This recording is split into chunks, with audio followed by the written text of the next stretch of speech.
یو ورځ و طالبانو ورونو همدقسې ترجمه وله چاپه راغله مدرسې ته نو د طالبان ناست ول طالبان یو طالب یې له منځ نه جیک هېڅ مو هم تر وسه نه کېدلو سره او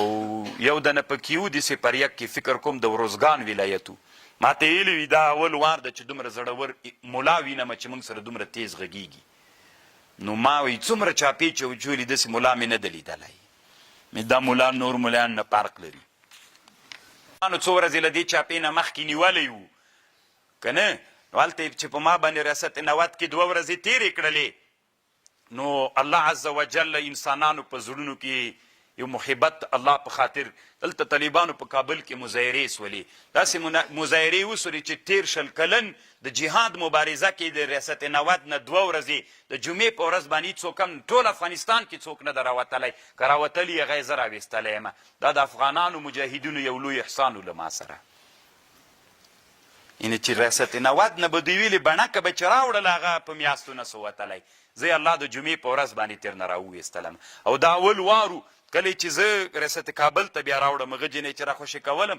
تر ریاست کابله پورې دا په 13 کلن جهاد کې اولینی وارو چې تر ریاست کابل پورې سپین بیرغونه راورسېدل نو تکبیرونه نارې ولې طالبانو بیا له هغې نه وروسته الله د کابل ښه ورځ ونه لیدله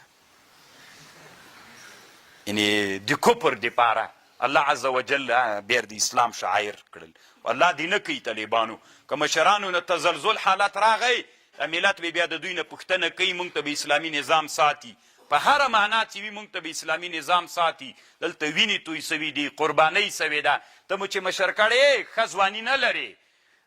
دنیادار نه یې صرف د دغه په خاطر چې د اسلامي نظام ساتنه راته وکړې ساتنه به یې کوې که دې ونه کړه دنیا کې هم درنه پوښتنه کوو په ورځ د قیامت کې د الله په حضور کې هم له ګریوانه رانیسو